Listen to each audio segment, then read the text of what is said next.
6 na taon na din ang nakakalipas nang mamatay si Kian Lloyd de los Santos sa Caloocan City noong August 2017, kung saan ay ilang mga members ng ating kapulisan ang nasangkot sa kasong pagpatay.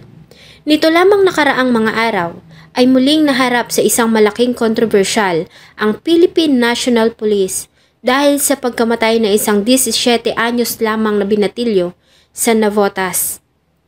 Namatay ito matapos na paulanan ng putok ng baril ang mga members ng Navotas Police. Talakayin po natin ang kaso ng mistaken identity na naging sanhi ng kamatayan ni Gerhod Jimboy Baltazar. Bago ko po simulan ang ating story, sa mga bago po sa channel ko, please hit the subscribe button at pakipindot na rin po ang ating notification bell para ma-notify kayo sa mga bago nating upload na videos. Si Jimboy Baltazar o Jimboy ay inilarawan ng kanyang pamilya na isang mapagmahal na anak, matulungin at maalalahaning kapatid. Pangarap nito ang maging isang manlalayag, ngunit dahil sa hirap ng buhay, ay napilitan itong tumigil sa pag-aaral bago pa man ito matapos ang grade 10. Sa nais na makatulong sa pamilya, ay nagtrabaho ito bilang mangingisda. Subalit ang pangarap ni Jimboy ay natuldukan nang mapatay ito ng mga members ng Philippine National Police sa Navotas River. August 2, 2023 ay nagtungo si Jimboy kasama ang kaibigan sa ilog sa barangay NBBS Kanluran sa Navotas City, kung saan nakadaong ang bangka na kanilang ginagamit sa pangingisda. Ito umano ang unang araw na makakasamang muli si Jimboy sa pangingisda sa loob ng nakalipas na 2 buwan. Habang naglilinis ng kanilang bangka, ng bandang 1:30 ng hapon, ayon sa pahayag ng kaibigan ni Jimboy na kasama niya sa bangka, ay abala sila na naglilimas ng tubig nang dumating ang grupo ng mga pulis sa area. Ayon sa kanya, ay nasa 10 mga pulis ang nakita niyang nandoon. Ang iba ay nakasuot ng uniforme, habang ang iba naman ay nakasibilyan. Sumigaw umano ang mga ito na lumabas kayo riyan, kung hindi ay papaputukan namin kayo. Ngunit bago pa man sila makalabas ay sunod-sunod na putok ng baril na ang umalingaw-ngaw sa paligid. Lumabas na kayo dyan, kung hindi puputukan namin kayo. Yung mapalabas na po kami, bigla na po sunod-sunod yung pagpaputok nila. Ayon sa kanya, sa bawat pagsilip niya sa butas ay pinapaputukan sila ng mga ito. Marami umano ang nakasaksi ng paulanan sila ng mga pulis ng putok ng baril. Ang takot na si Jimboy ay una nang nagtangka tumalon sa tubig, ngunit pinigilan niya ito dahil sa wala naman umano silang ginagawang masama, maliban sa paglilimas ng tubig sa kanilang bangka. Ngunit hindi na niya ito nagawang pigilan sa pangalawang pagkakataon. Dahil sa takot, ay tuluyan nitong lumundag sa tubig at doon ay pinaulanan ito ng putok ng baril. Ayon dito ay nakita niya ang isang matabang lalaki na nakasuot ng sibilyan na damit ang nakatayo sa gutter ang nagpapaputok ng baril. Yung nakatalo na po si Jimboy, sinasa tubig na po siya nun eh. Kasabang ako po, pinagbabaril pa rin po. Habang nasa butas pa rin ako, pinagbabaril pa rin po ako. Kaya po yung nagbabaril sa amin eh. Nakasibilyan eh. Nasa gutter siya eh. Mataba. Nang tumigil ang putukan, ay hindi na gumagalaw si Jimboy at may kumatas na din na pulang likido mula sa ilog. Sa kabila nito ay wala ni isa man sa mga pulis ang nagtangkang lumusong sa tubig para kunin ang katawan ni Jimboy. Naghintay lamang ang mga ito na lumutang ang katawan ng binatilyo. 2:00 na ng hapon nang makarating ang pamilya nito sa lugar matapos na malaman na nabaril si Jimboy ng mga pulis. Ayon sa pamilya, ay pinigilan sila ng mga ito na lapitan si Jimboy na noon ay nasa ilalim pa din ng tubig. Sa kabila ng mga iyak at pakiusap ng pamilya, ay pinigilan umano ng mga pulis ang kahit na sino na tumalon para tulungan ang binatilyo. Bago pa man tuluyang lumutang ang katawan ni Jimboy mula sa tubig, ay umalis na ang mga pulis sa lugar. Nang sumapit ang 5:00 ng hapon, makalipas ang 3 oras na pagkakalubog sa tubig, ay naglakas ng loob na ang tiyuhin ni Jimboy na tumalon at iahon ng walang buhay ng katawan nito. Nakakadurog ng puso ang mga sumunod na eksena. nang yakapin ng ama ang wala ng buhay na katawan ng anak sa ibabaw ng isang makeshift boat. Ang tagpo ay tila ba muling bumuhay sa piyeta ni Michelangelo. Ito ay nakuhanan ng kapatid na babae ni Jimboy na agad na kumalat sa social media. Naghintay pa ang pamilya ng pagsapit ng gabi bago dumating ang mga tauhan ng scene of the crime operatives. Alas 10 na ng gabi nang kunin ng mga tauhan ng funeral homes ang katawan ng kawawang bata para isailalim umano sa autopsy. Ayon pa sa kapatid na babae ni Jimboy, ay hating gabi na nang anyayahan sila ng mga pulis patungo sa Northern Police District Headquarters sa Caloocan para ipaalam sa kanila ang nangyari. Ayon sa Chief of Police ng Navotas City na si Colonel Alan Umipig, ay nakatanggap umano ng report ang mga pulis na nakita ang isang sospek sa kasong pamamaril sa lugar ang sumakay sa isang bangka. Kaya naman nagtungo ang mga tauhan sa area. Ayon sa pahayag ng mga pulis na nagsagawa ng operasyon, ay nagpaputok sila ng warning shot sa tubig para umano palabasin ang mga tao sa bangka. Subalit sa halip ay tumalo ng binatilyo sa tubig at sa pag-aakalang ito ang hinahanap na sospek na tangkang tumatakas ay pinaulanan nito ng baril ng mga otoridad. Huli na umano nang malaman ng mga ito na hindi si Jimboy ang sospek na kanilang hinahanap. Ang nasabing pahayag ay tinuligsan ng kapatid ni Jimboy, subalit nangako naman si Colonel Alan Umipig na iimbestigahan ang pangyayari. Sa request ng pamilya makalipas ang 3 araw, noong August 5, 2023, ay nagsagawa ang kilalang forensic pathologist na si Raquel Fortun ng examination sa katawan ni Jimboy para malaman ang dahilan ng pagkamatay nito. August 9, 2023, ay naglabas ng pahayag si Colonel Alan Umipig. Ayon sa kanya, ay 6 na mga pulis na may kinalaman sa pagkamatay ni Jimboy ang inalis sa serbisyo at idinitain sa Navotas City Police Station. Ayon sa kanya, ang 6 na pulis ay sumailalim na sa inquest proceedings sa Navotas City Prosecutor's Office. Matapos na makapag-file ang pamilya ng biktima ng reklamong homicide. Samantala, ay inatasan naman ni Philippine National Police Internal Affairs Service Inspector General Alfigar Triambulo ang IAS para pag-aralan ang kaso ng pagpatay at para mapag-aralan kung ano pa ang ibang mga kaso na pwedeng isampa laban sa mga akusado. August 11, 2023, sa tulong ng Department of Migrant Workers at Overseas Workers Welfare Administration, ay nakauwi ng bansa ang ina ni Jimboy na nagtatrabaho bilang OFW sa Qatar. Nag-abot din ang pamunuan ng halagang 100,000 pesos bilang financial assistance sa pamilya at sila na din umano ang bahala sa funeral at burial expenses at iba pa. Sa parehong araw, ay lumabas na din ang resulta ng isinagawang autopsy ni Dr. Raquel Fortun sa katawan ni Jimboy.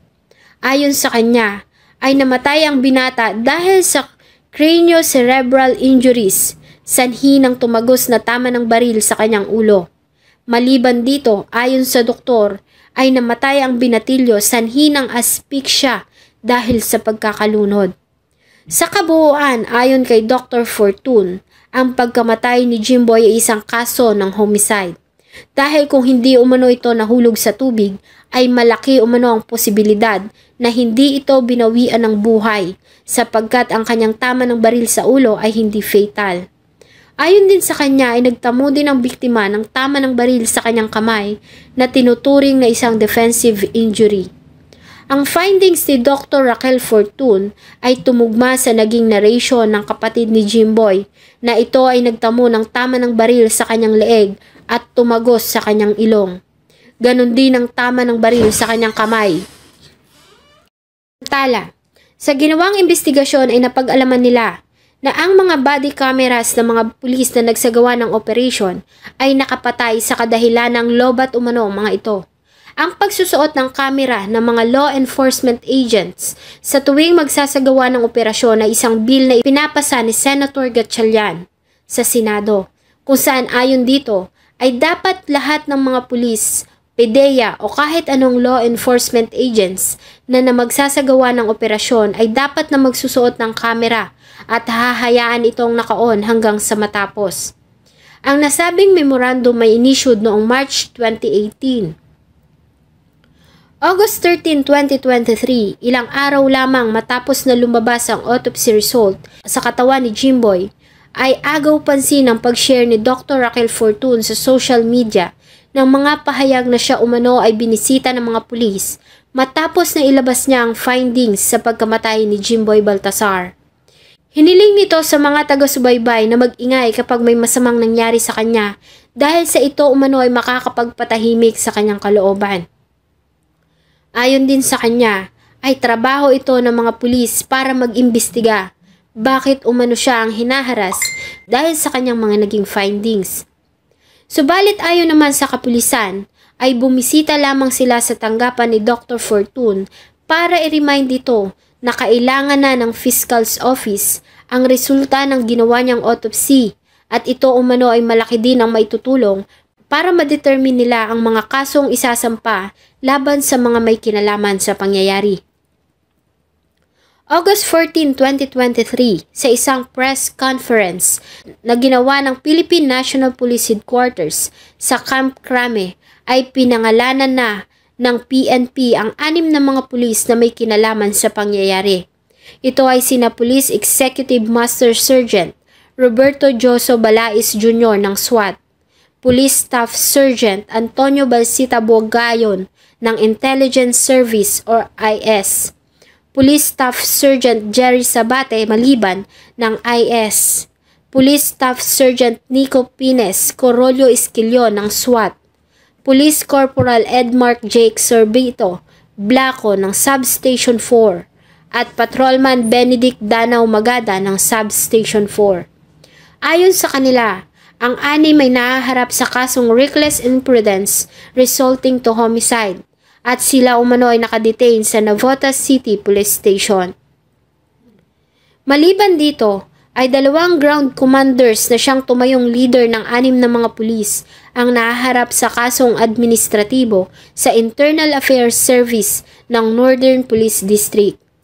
Napag-alaman din ng Philippine National Police na ang isa sa mga suspect na si Police Staff Sergeant Jerry Sabate Maliban ay dati nang may dismissal order dahil sa kasong grave misconduct at irregularity in the performance of duty. Nang tanungin kung bakit hindi ito naalis sa posisyon sa kabila ng dismissal order, ayon sa Vice Chairperson ng National Police Commission o NAPOLCOM at Executive Officer Alberto Bernardo, ay dahil sa nakapag-file umano si Maliban ng motion for reconsideration sa mataas na hukuman. Ayon sa kanya, ang desisyon ay inilabas noong February 2020 sa kasagsagan ng COVID-19 pandemic at ito umano ay napasakamay lamang nila noong November 2020. Inamin naman ng NAPOLCOM Legal Service na na-miss nila ang mga papers ni Maliban sanhi ng pandemya. Maliban sa 6, ay na-relieve din sa kanilang post ang 27 police officers. Isa dito ay opisyal at ang 26 ay mga non-commissioned officers ng Navotas City Police Substation 4. Ang mga nasabing pulis ay muling sasailalim sa isang refresher courses at training na magfo-focus sa mga rules at engagement ng mga Philippine National Police Operations Procedures. August 15, 2023 ay nirekomenda ng Internal Affairs Service ng Philippine National Police na si Bakin sa posisyon ang Navotas City Police Chief na si Colonel Alan Umipig. Dahil umano sa pagtatangka nitong pag-cover up sa 11 tao nito na may kinalaman sa pagkamatay ni Baltasar.